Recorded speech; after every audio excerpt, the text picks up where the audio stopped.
Hello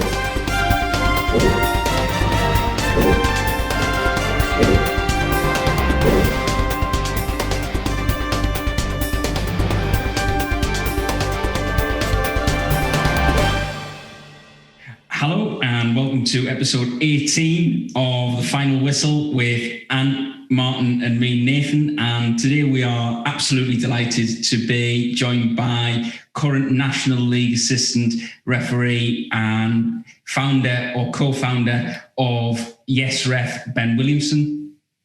And Ben's going to tell us about the evolution of YesRef and tell us, probably firstly, a good place to start is 15-year refereeing career up to this stage, Ben. Yeah. Firstly, I'll start by saying thank you very much. Thanks for inviting me on. Thanks for all your support that you've done with YesRef so far. The sharing, the liking, the commenting to us has been quality. So thanks for that.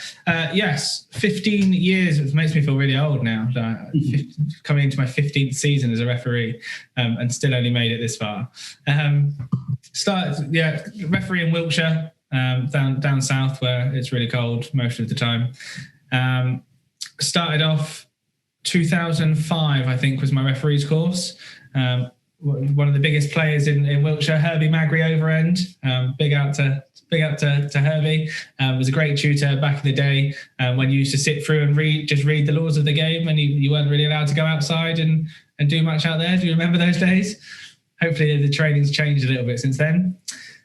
Progressed through the local county at 18, got to Supply League referee, level 4. I went on to the Hellenic League, where Brian King kindly put his arm around me and looked after me. Got to level 3 a couple of years later, and we're now at the point where this year we went off in the pathway of, after 3 years, you have to choose whether you want to be a referee or an assistant referee, to which I have fortunate enough to found myself on the National League Premier Division, which sees me going to the likes of, Torquay, Aldershot, Weymouth, Yeovil, that sort of level of football, which is quite nice. Using the comms kit every week, which is different every time you use them. And yeah, the first season this year, I've had to choose. So now I'm an assistant referee only, which I now no longer pick up the whistle, which is a bit sad. You say you've had a 15-year refereeing career. I've got to ask this. Did you start when you was a sperm? Because you don't look like you're old enough to even be having a 15-year career. How old are you, mate? I'm 29. But just some youthful good looks, mate, is all it is. You didn't have a tough paper round like we did, eh? No, didn't do a paper round at all. Did you hear what he said there as well? It's cold in Wiltshire. Can you imagine how I failed? What's all that about? It's cold in Wiltshire, my arm. Going up north still, or are you okay now? Can you imagine how I feel? The last time we recorded one, we had about a foot of snow again. Oh, no, that doesn't do much for me down here, mate, I tell you. Wiltshire, cold, my arse. Jesus. God. I'd like to pick up on something there, but I've seen you come through. I think you were in the Regional Academy, weren't you, at one point? Yeah, you ran that back in the day, didn't you? Yeah, I ran that back in the day. Sunday morning at Columpton. Columpton, yeah, had some good training days. Actually, that one at Columpton was quite funny, actually, because we were all going to use Columpton's football pitch, so we give them a shout out to the cracking little club in Devon, Columpton, just off the M5 there. And what we would do, we'd hide their facilities, wouldn't we? And we'd have a pitch and we'd do some training. Not necessarily kill you, but it absolutely pissed down. And it absolutely just flooded everywhere. And we thought, Jesus Christ, what are we going to do? And we had Lee Probert there, didn't we, as a guest? And we said, right, sod it. What we're going to do is we're going to call it the ref doctor. We put 2 chairs up there. Lee sat on one. Totally ad hoc this was. We said, right, every one of you has got to go and sit on that chair. And he's the doctor. And you've got to see part of your game that you want to make better. And it worked out like a treat. I remember you being up there and you were really good. Yeah. No, it was good to, obviously, just being around that type of referee and that caliber of referee was really good.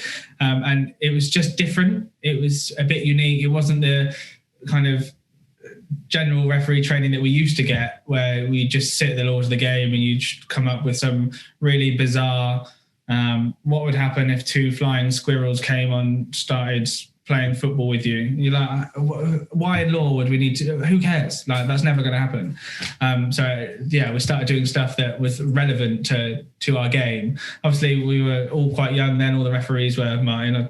You might not have been that young, but we were all quite young. So we were obviously keen to progress and learn for anything we could. I think the worst bit was we used to do that hour and a half of fitness. I'm not the fittest guy, so that killed me every time. I think I came with a mum's note most of the time to go, I had a game yesterday, I couldn't possibly do the fitness session today, or I broke my leg purposely yesterday, so I didn't have to do the fitness with you guys. You know what? It's interesting that actually. I'll ask the other two boys this as well. One of the things they used to do, some of them used to do, I was always a bit different, as you probably noticed. I didn't like killing them when they did any form of training. I remember Dave Cook moaning about people getting injured when they were doing training for regional academies. And I think they do it with core too now, where they have training assessments for core. And people are really keen to get in core. And then they'll go all out and they'll pick up a bleeding injury doing that sort of training. So I've never sort of believed in, all right, at elite level, football league level, do all the training you can at every meeting possible. But at like 4 up to 3 up to 2B, I don't think we should be doing, a game on a Saturday then core meetings and big training sessions on a following day. So I remember you always thinking he's got a little bit about him, but you're always interested in line and way. You're the National League there, but you're always a good referee. And I don't really agree. I don't expect you to comment on it, but I don't really agree on this. Like you got to choose after 3 years. You got to choose a line or a referee, because personally, I really benefit from climbing the ladder when you do the line above the level you referee at, and you're learning from those referees, and then you climb, then you sort of get acclimatized to the level of refereeing. And I just don't see, any major problems still doing that. I remember at level 3 and 2B, there would be lads who are Premier League linos being on the telly on a Saturday and then going to Willand or, that level team the week after. So I could get the difference in it. 1 week you're in front of 40,000 people, next year in 4 people in his dog. But I still think that's good for the game. I really do think that was good for the game. So yeah, I'm sure you missed that yourself, Ben, but I don't expect you to comment on it. Yeah, I just think it's just a really difficult decision to make. After 15 years of refereeing and running the line, to then say, you need to make a decision.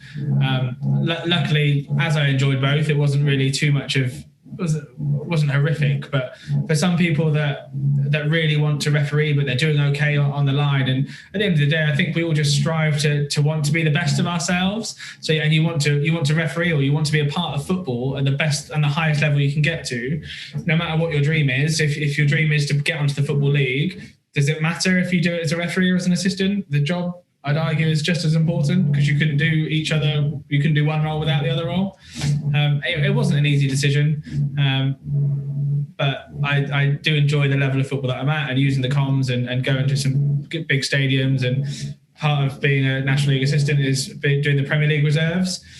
So saying earlier that Friday night I had Aston Villa, West Brom. The Aston Villa team fielded the vast majority of the team that played Liverpool the week before. So trying to keep up with them is difficult. They're full-time professionals, and there's me that will try and do a run every month or so if I can. Particularly when you got builders in, by the sounds of it, who it's either a really hard woodpecker or that's a hammer drill here.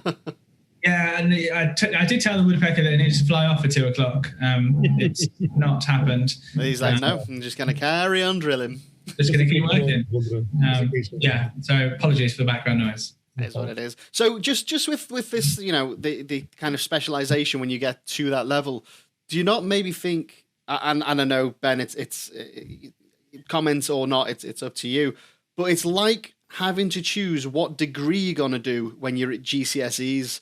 I think maybe just there should be more crossover still at higher levels, because like Martin, the way Martin did it, obviously, you learn so much as a referee to referee as an assistant at the higher levels. But if you've got the disparity between, okay, well, if you're an assistant at the high level, and I know it's different the higher you go compared to what you do, but then reffing, the gap is huge. There should be maybe more crossover. I don't know. It does obviously produce some specialists, but in terms of enjoyment, it's like you got to choose, would you rather be anything at a certain level, or do you want to do what you enjoy the most and just get as high as you can within that role? It's a weird one. Yeah, but then you could also argue then, on the flip side, there'll be some young referees that I might be tutoring, or you guys might be tutoring at a course at some point soon, and they might just want to run the line, and they might do the referees course to start running the line, and it's just trying to bridge that gap to make sure that there's also a pathway for them that might be a level 7 referee and not like being the man in the middle and having that authority, but absolutely loves running the line and is brilliant at it. So I think just to be able to offer those pathways is probably the right thing. But potentially there should be some kind of option for referees that want to do the dual role. Yeah, I wonder how in that pool of officials, how many still want to do both, and how many are committed to just one or the other. Sure. It'll be something. Yeah, you'd have to kind of sit down and kind of survey everyone to actually get that information. Yeah. I just think it's remarkable, really, though, when you think about the current crop of officials that are coming through. I mean, you've got Darren England, who's I think he's in his first year in the Premier League, isn't he? He's done the FA Cup final as an assistant. So it's John Brooks, I think, who's select group 2 at the moment. He's done the FA Cup final as an assistant. And I think by all accounts, he's probably one that will be looked at as a Premier League referee in the future as well. So I think that, and I know Andy Madley's FIFA now, and he was an assistant on the Premier League. So I think that, to do both and to have an appreciation of both positions, I think absolutely absolutely has served a lot of the sort of what you would call younger referees at the moment who are at the professional end of things where they're doing it as a job. I think it's obviously served a lot of those guys really well over the last 10, 15 years. So I think it's an interesting, in terms of what it's produced, I think it's very, very interesting, the outcome and the fact that obviously that decision's now been placed upon guys in your position, Ben. Yeah, and I think some of the benefits of that is, like you said, when I was doing the dual role refereeing on the Southern League and still running the line, a National League Premier Division, you learn so much from the referees you're on with the comms kit, listening to how they communicate with players, how they deal with the more challenging player, and then equally being involved in the debrief at the end of it. The golden nuggets that those kind of maybe slightly better observers or those kind of observers that have a good understanding for the game at the slightly higher level, they throw some absolute golden nuggets at you. And actually, I personally felt it benefited my refereeing in the levels I was refereeing at. So I can certainly see the argument of why it's, like you said, you run the line at one level, you learn it, you then referee at it, and then you keep going up that way. Yeah, I do like that idea. Sorry, mate. Come on, Nathan. I was just going to say that with the comms, compared to running maybe the line when you first started at like Supply League and then running the line at Contributory League where you wouldn't have comms, do you think it's better to have that and to be able to actually hear those conversations? Because obviously you still get to work with a higher level referee and you're still learning from them, but to actually hear the individual conversations that they're having once you're at a level where you've got comms, do you think that actually has added to your learning more from being an assistant? 100%, yeah. I think I'm part of some the referee kind of Facebook groups and stuff, and comms kits always come up about how cool they are and should they really be able to wear them at a lower level and stuff. I think there's actually a proper skill set to use in the comms piece, as well as just listening and learning and taking that information on and trying to think how you can put that into your game.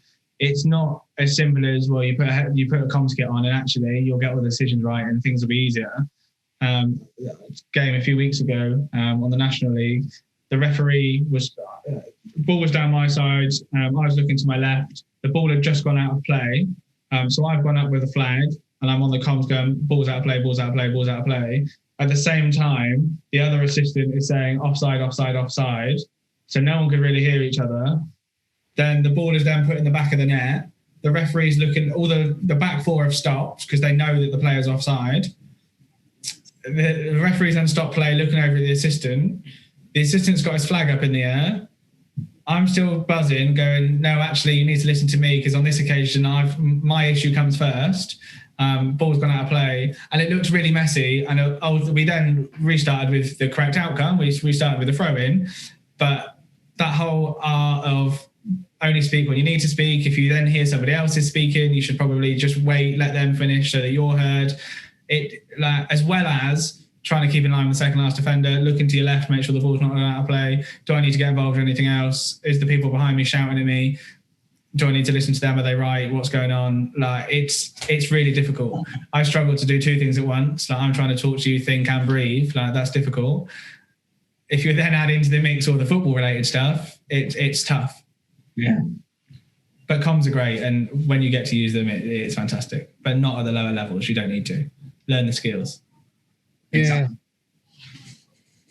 Yeah, I agree, mate. And I think on comms is like everything on the line. Less is more. From your involvement, from what you say, how you do, less is always more. And we had a clip on when Jerry Gill was on, about assistant referee, really good quality assistant referee. But the flag went up too early. The flag definitely went up too early. And we said about normally an early flag is normally a wrong flag. You tend to find that the art of knowing when to not put the flag up, you get sort of delay at certain levels. But there's certain times when the balance, when a quick flag will stop, like, a 9 on a keeper, and stuff like that, or a long one could give you time for something else to develop. And I just think having that little bit of nous about you that you can get through, listening to how other referees deal with it, is really important.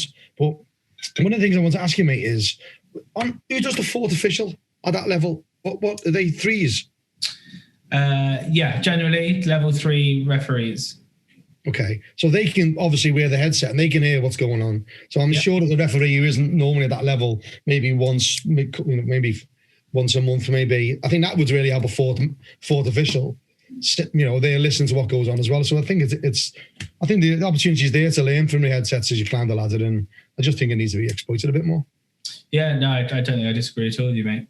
But listen, one of the reasons we got you on, apart from being a top ref, top lino, is to talk about this really impressive product. Actually, I'm quite impressed with it, and I think there's anything that's being created and adds a little bit of luck. Business, Clattenburg said on our last blog about refereeing, you do need 10% luck. I think what you created here, the COVID's been quite positive for what you've created in regards to YesRef. And do you want to tell us a little bit about YesRef? Yeah. So YesRef was a discussion that happened with me and my friend Ollie back end of 2018. We started talking about it. 2019, we started doing some work and just exploring some opportunities because, so as we've alluded to, 15 years of refereeing, I've felt many of the struggles that referees find now. So I'm also a referee tutor and a mentor, so I get involved in the new referee courses. And one of the most common questions was, like, where do I find my first few games? Because you have to do 5 games after your training to then kind of, before you can do the exam and the law test, etc. You have to go out and do 5 games. And most of the people say, well, where do I get them? How do I get them? Where do I get them? Fine. Some counties like Wiltshire, you can get put on a league and they'll give you some fixtures. But there's lots of occasions where that can get lost and that information doesn't happen. It doesn't get passed to the person that helps you find some games. We know that there's people put things on Twitter, on Facebook. If you know the right person, they might text you. You might get a phone call, all about trying to find a game. I need a ref. I need a ref. I need a ref. And it just got to the point where we thought, why is there no central depository for somebody to post something that I want to find a referee, and a referee can go on and go, oh, there's a game here, I can do that, I'll take it. And I'll press the button, everyone can know that I'm free and I'll do the game. It doesn't exist. Well, it didn't exist because it does now. So that's what YesRef was created then to help people find games, because we knew that there must be a school game somewhere that needs a referee, but they don't know who to ask or how to get one, or they email the county FA and the county FA have got loads to do and it gets missed, and then they look at it and, oh, the game was 3 days ago. Well, that's too late. Things is small-sided football, leisure leagues, goals, Football Monday out, they all need referees. Fine that you don't need to be a FA qualified referee for all of it, but you still need a referee. And then that must also happen in other sports as well. Football can't be the only one where they need to find a referee and there's no central way of finding it. So YesRef was born out of that as a way to find referees. We had a really successful pre-season, pre-COVID. We had 99 requests for referees through some marketing we did with local clubs and leagues, etc. And we managed to fill 98 of them. I say we managed to fill. They were put onto the platform, and the referees went onto the platform and went, "Yeah, I'll do that." And then our system gives out some automated comms to Darren Perrin, for example, once the game was filled with the 3 different roles. And he got an email saying, "There you go, here's your 3 officials." It took Darren 5 minutes to put all of his pre-season games onto the system. You log in, put the game details that we ask for. It then sits on what we call our #live-games list. Referee signs in, can scroll through that, click a button, game's done. It fills up the game, and the person that puts it on gets an email to say, "Here's your referees." We then kind of extended that because I can't even remember who it was, but someone said, "Well, if you've got all their details, can I not just pay them through your system as well?" And then we kind of sat there and we brainstormed and we thought, what could we do with this? How could we do that? And I tell you now, it's taken very many late nights, a few bottles of red wine, not each night, but over the course of all the late nights.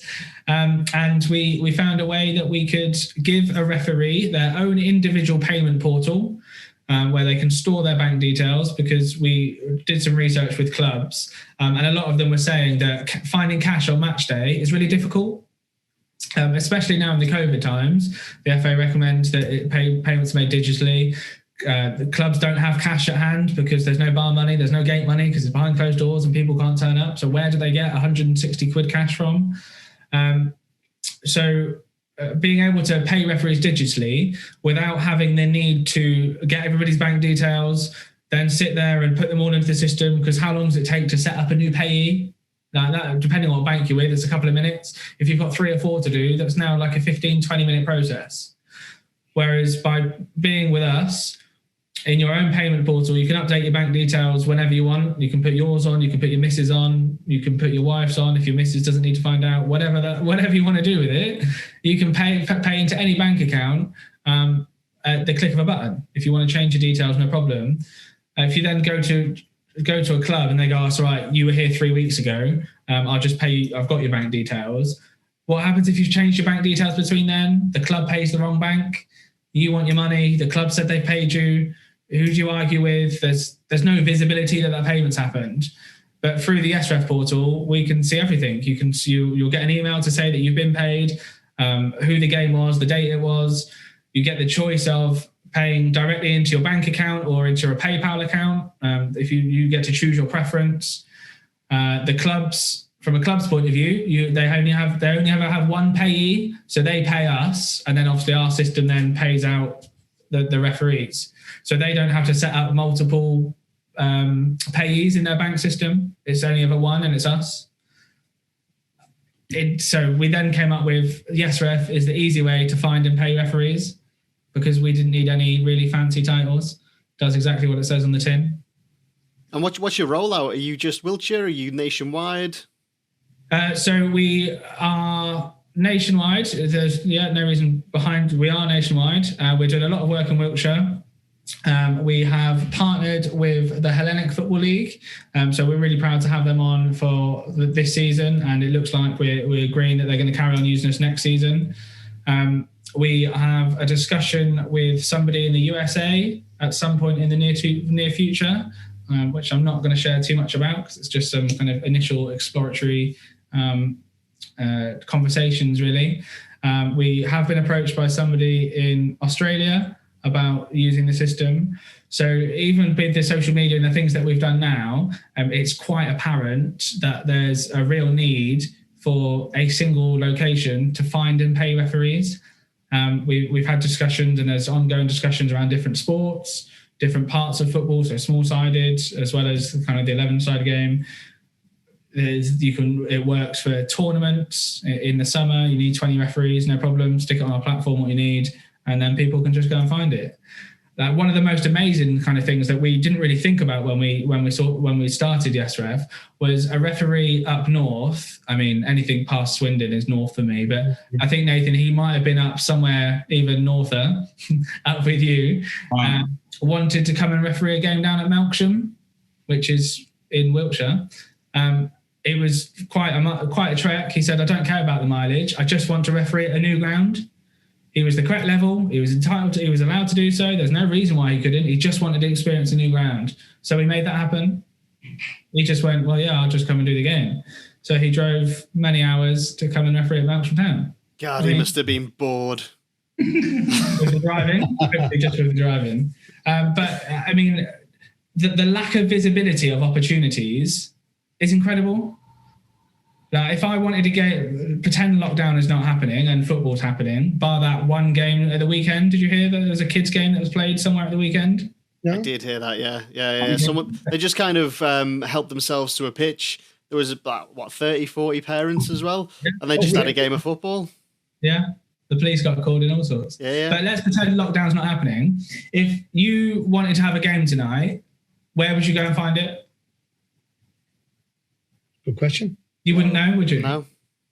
So to log into YesRef and see all the available opportunities that are correct for kind of your level and how far you want to travel and all those kind of little tick boxes, and then it brings you a list of these games.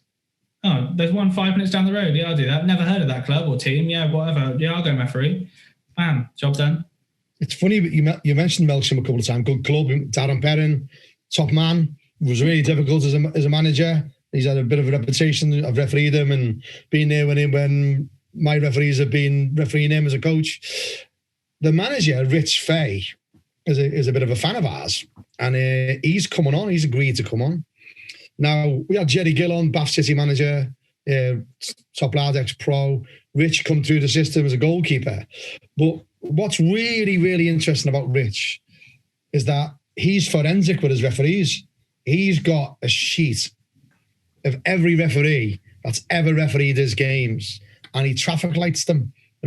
Red, amber, green. He puts comments in about which players are booked, how many he booked, what he booked them for, what players are subbed, and all this sort of stuff. It's a really, really interesting conversation we're going to be having with it. So it's ironic that you're talking about Melksham. We're looking forward to it. If you need an example of a referee that he's done, please don't use me. Well, what we'll do, mate, we'll omit you. We'll cross it. It'll be like, we'll redact it like one of President Trump's little dodgy documents. But we'll shut up. Rich is really good. He's really passionate. He's difficult to manage. He's definitely difficult. He knows that. He knows that's a good thing. He knows he's difficult. He knows it. He isn't one of those. There's managers out there who just unmanageable, and it's just a matter of time before you bin them. But with Rich, he knows exactly how far to go. Very intelligent, very, very intelligent guy. Like how he referees, how he manages rather, and I like how he plays the game. So as a coach, something else we've talked about is how coaches get their referees to manage certain teams. There's always, Clattenburg talked about it, being prepared for what challenges you're going to face. So I'm really looking forward to having him. I'm glad you're involved at Melksham. They're a good club. Yeah, they were kind of instrumental, to be fair. So we've got kind of like a little presentation that we do just to kind of get the feeders out there and share with people, because it's new. People are scared of it. People don't like it. As Martin, I'm sure you're very well aware, it's a little bit disruptive. It's different, and people don't like it.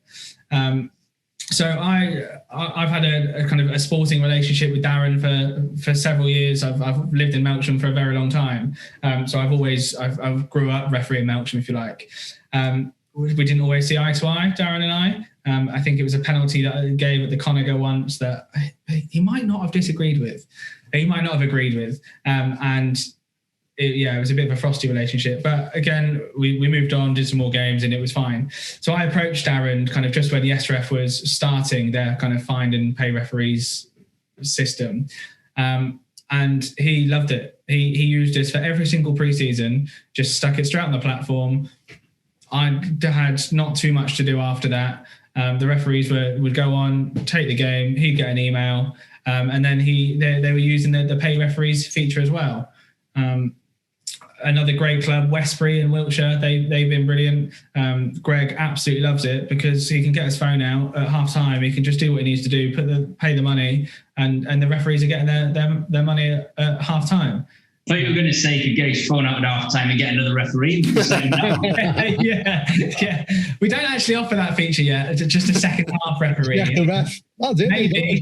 Maybe that's an opportunity. I'll see if we can get that on the product roadmap. What you can do, you have a little button that just like if you don't like the ref, you can eject him. You can call it the Hackett button. And you can get Keith Hackett to go, I don't like him because I don't like his haircut or he's fat. He's fat. He's not as fit as I was. He's got a beard. Fuck's sake. Sorry. Carry on. But yeah, so that in a nutshell is kind of the YesRef platform. So Ben, if I'm a ref, how do I access this platform? Is it an app? Is it a website? Talk me through that bit. So we've got some exciting plans for 21-22 season, where we're hoping the app will be developed. It's website based at the moment, so yesref.com. Sign up. We engaged quite a lot with the County FA when we were building it, and several County FAs. Again, because it was new, they were like, I'm not really too sure about this. And all that came out of it was there was some concern around safeguarding. So all we did out of that, we agreed that a couple of screenshots from the whole game system for now would need to be uploaded, just to show that you're affiliated to the County FA, etc. We wanted to make sure that the right referees were going to do the right thing, which I think is fair enough. So we asked for that, a little bit of information, and you then have to kind of just put your preferred payout method in. So do you want to be paid via PayPal? Then you put those details in, or your bank details in the secure portal. And once that's done, you're good to go. You can browse the live games list, see what games are on there. Today, as it stands, there's none on there, but that's only because of lockdown. If lockdown wasn't happening, we'd have plenty of opportunities on there. And as simple as that, referees log in, find a game you want to do, press the apply button, and you'll get an email to say, yeah, thanks very much, the game's yours. And the club get to see your details. So we don't want to take away the fact that the club probably still needs to ring them or drop them a text and go, just double check in. That's the process now. We get a game, but the club will still email us or call us and confirm the details. We still want that to happen because I think it's important that we build bridges with clubs. Referees and clubs get to speak and they get the telephone number. And if there's an issue or they want to talk about something, then I'm really up for that. So yeah, that still happens. And you can get paid. You get paid your match fee through the system at the same time. So saves you having to give out your bank details to every single club. Because what does that club do with your bank details when you put it on a bit of paper and hand it to them? Because they know your name, they can quite easily get your address and your telephone number. Oh, and all of a sudden they've got your account number and sort code. I mean, not suggesting that anybody in football would do that. But if that's just left on the side and somebody else takes that, there's quite a lot of damage that could be done. True that. True. One of the things I wanted to just touch base back with is the County FAs wouldn't be meeting, not moan about a County FA. But what I've always found strange, what you touched on there about the affiliation side of it, is that like they're not really. They're not really open to looking at that non-affiliation side of things. But if a club at certain levels can't get a referee, they can get anyone from the sidelines, any parents, to come in and referee the games. And you may not have a CRB check, you may not have any welfare safeguarding, but that's all right to do.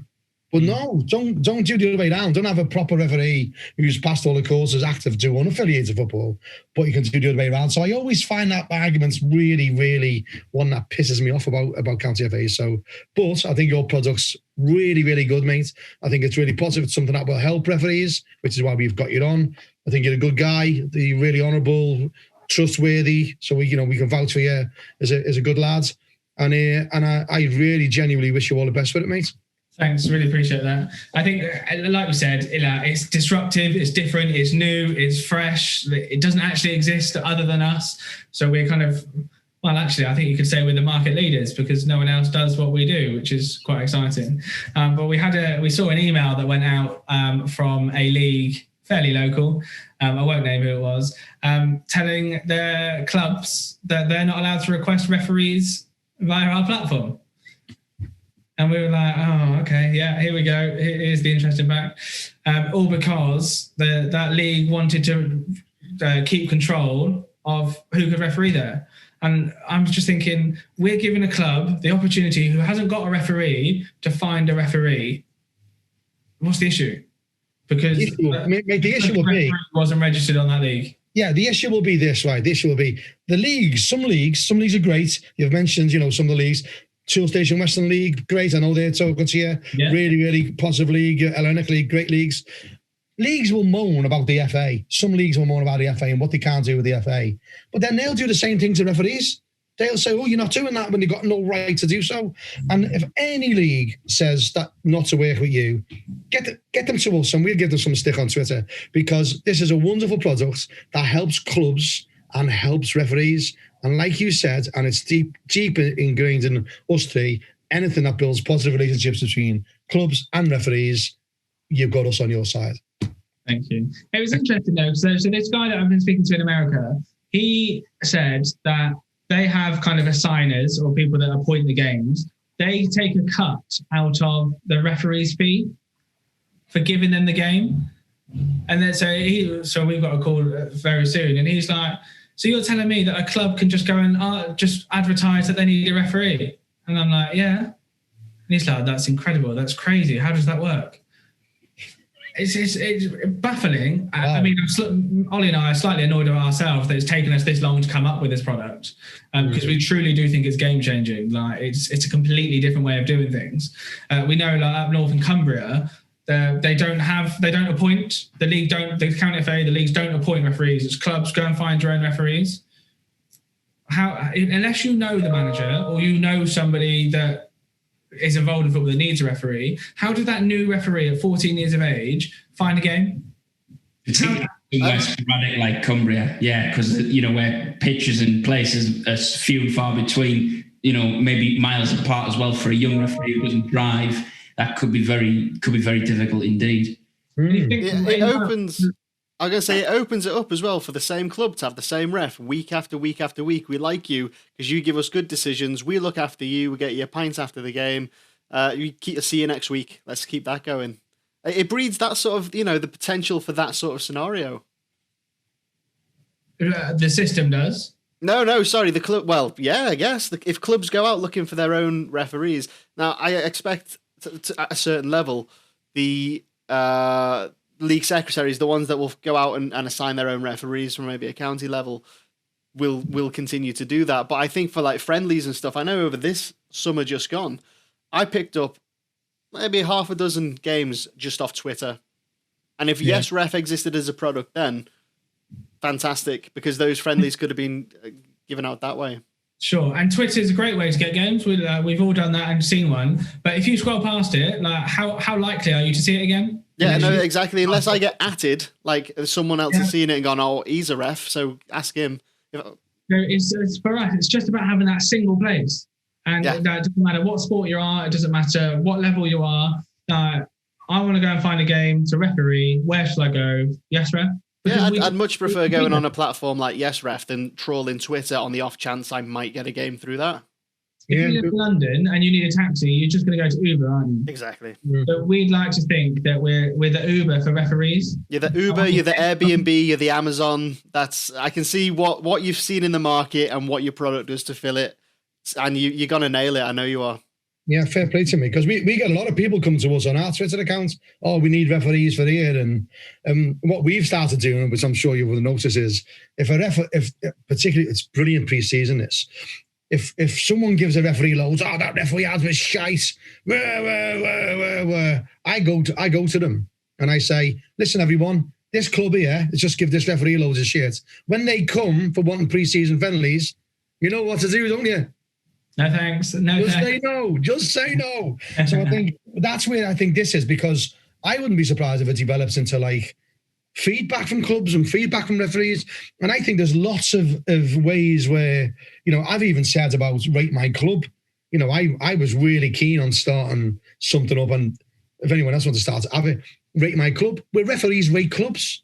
Yeah. So you can say, these are great. Clubs are allowed to rate us. Yeah, we don't rate them. And I really think ratemyclub.com or something like that, where referees go, do you know what, David? Second, I just need to trademark something. Stand by. And, where you say, do you know what, their captain was top draw. The manager was, do you know what, he did this, food, there was a Mars bar before the game. All that positivity could be. And the interesting thing is, mine, that I was just about to say that, people will think that it'll always only ever be negative. Yeah. But why? No, why? We live in a society where people just moan and they don't shout about things that are amazing.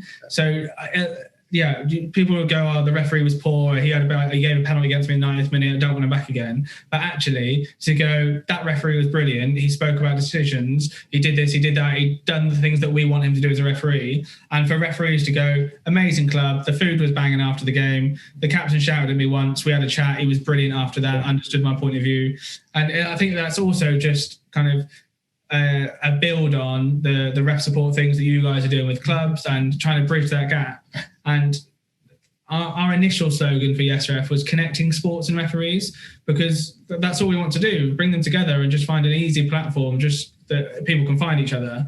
And it just increase that positivity, because there are so many good relationships within football at clubs, whether that just be like Darren will always ring me pre-season or when it's cold and there's a pitch inspection due, and I'd like to think that's because he also rates me as a person, not just because I live 10 minutes from the ground and I'll just turn up and I'll do the pitch inspection. And when I go and watch a game because I haven't got one, he'll just chuck me a cup of tea. Not chuck me a cup of tea. He'll pass me gently a cup of tea.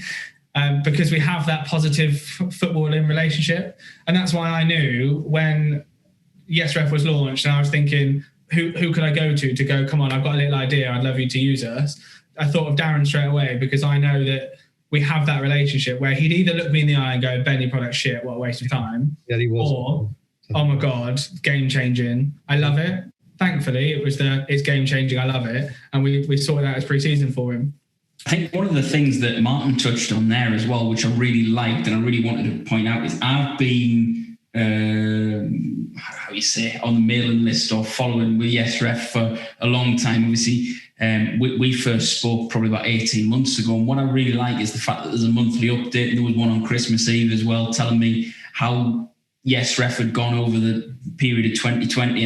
And that's one of the things that I think is really important. I think Martin touched on it before about the way you're building relationships. I really like the way that you have that idea of keeping the referees in touch with what's going on. And look, we've talked about it before on here, a lot of bodies who referees are working for or whatever, maybe not keeping them in touch and not keeping them abreast of situations and keeping them up to date with where things are going. So that's one of the real positives, and that's one of the things that I would say to anybody who's listening or watching this, thinking, oh, well, I might actually join that platform, would be what I really like. And I think that Ant's mentioned it about when he's refereed with leisure leagues. The YesRef's another one of these companies where if you're kind of working for them, you know, they're going to keep you in touch and they're going to keep you engaged, and the referees are going to get looked after, and they're at the heart of the thoughts of obviously yourself and Ollie, who are running the platform. Yeah, it's been an absolute roller coaster journey. Like I said, loads of late nights thinking, oh my God, there's a stumbling block, there's a problem. How are we going to get over this? How are we going to develop that part of the software? How are we going to do this? How are we going to do that? But there's, I think, not being big-headed, but with our passion and with our knowledge of the issues, with Ollie's experience in running kind of events, etc., and being a referee as well, we'd like to think we know what referees want, but then we're also not afraid to go and ask. So we did some feedback probably 3-4 months ago and said, look, we know this system is not perfect. We know that, and it'll never be perfect because we'll always want it to be better. But tell us what you want. Tell us how you want it better. And we did exactly the same with clubs. So when we pitched to the Hellenic and said, look, we've got this idea, we've got this system that works really well. What do you think? They went out and they spoke to some clubs as well. And they've made it mandatory so that every club in their league have to use it, because they don't have to carry the personal bank details. There is no cash. It's safer throughout the kind of the COVID world is the way they sold it. But the clubs were saying, we would really, really like to be able to pay by a bank transfer, because initially it was card payment only. So then, great. So we got the scribble boards out, we brainstormed, we were researching, what can we do? How can we make it work? And because we know they wanted it, we knew we had to find a way for it to work. And we gave them a delivery date, and it was annoyingly 1 day late. But we then launched the system and said, right, you can now pay by bank transfer. And they were like we then did a kind of another feedback thing to go, right, so now you've used it, what do you think? How do you like it? Does it interact perfectly? Because we use the most up-to-date open banking technology. It's fairly new in the UK, and we've got it embedded in our platform. So it was a little bit kind of squeaky bum time, but it worked perfectly. And they were delighted that we'd asked them what they wanted, and then we delivered on it. How many times have you completed a feedback form and you never hear anything again, or you go, oh, great ideas, and then 5 years later they go, oh, we've released this. It took us a couple of months, but we got the development and we did it because we know they want it. We're doing something similar with the County FA at the moment with other opportunities that we know that they want, that can almost be like a bolt onto the system as we can keep growing and expanding. So not only being the single data source or place for referees and clubs to go, but why can't we get observers on there? Why can't you pay observers through the platform? Because you're paying someone for a football service. It goes bigger and bigger, and hopefully we'll keep delivering what people want. It's the plan anyway. One of the things that I want to talk to you about before we go is when you talk about pitch inspections, and Darren goes there to do pitch inspections. I remember you telling me, we won't tell who the club is, you went to do a pitch inspection because you were going to the game early, and the secretary was a right twat to you, wasn't he? Yeah. I had to go to personal hearing for that because allegedly you didn't do it. Yeah. They called me. Tell us more. Listen, when I put Ben on the spot, and if he doesn't want to do it, we'll edit it out. If it's in there, great. But I was absolutely livid when he talked about what happens. It's just this thing that he's getting to a game early to inspect the pitch about the game on. And tell a story. Tell a story, Ben. So it was an evening game. I got a phone call from the secretary saying, I'm not really too sure what's happening with the field of play. Don't know if it's going to be on or not. And I was like, look, what I'll do is I've got a meeting now. I'll finish my meeting. It's 1 o'clock. I'll drive down to you early. If you can open the bar for me so I can have a bit, if I can use your Wi-Fi in the bar, I'll come down early. I'll do a field of play inspection now because you can't get anyone else that's local, you said. And then I'll sit in the bar and have a coffee and do a couple of hours work until the game. He was like, yeah, brilliant, really helpful. So I drove all the way down there. Yeah, it was miserable. It was raining. It was cold. It was wet. It's the south. It happens. Did the pitch inspection with the groundsman and the groundsman's mate, put my wellies on, put my boots on, whatever it was, walked to the pitch and agreed with the groundsman and said that it's fine, really, isn't it? There's no real reason right now that I can call this off. I wear my heart on my sleeves. I can't lie. I can't cheat. If someone says, "Oh God, can you not play it? We don't want to play it," I'll be like, "Whoa, no, not happening." So I said, unfortunately, whether you like it or not, game's on. Right, fine. So he made some phone calls. I went and sat in the bar, had a coffee, did some work. Yes, it continued to rain, and I said, "Look, I'll review it. Like whenever, if you want me to come out in an hour again, as long as I'm not on the phone, I'll come out and do it. No problem." Anyway, secretary turned up at 5:45. My two assistants were due there at 6. He would come straight into the clubhouse, effed and blinding. I can't believe this game's on. It's absolutely hammering down, etc., etc., etc. I said, look, all right, fine. I get that it's still raining. He then said, oh, we've even got to go out of this door because the front door came flooded. I'm like, okay, I can go out the side door. That's okay.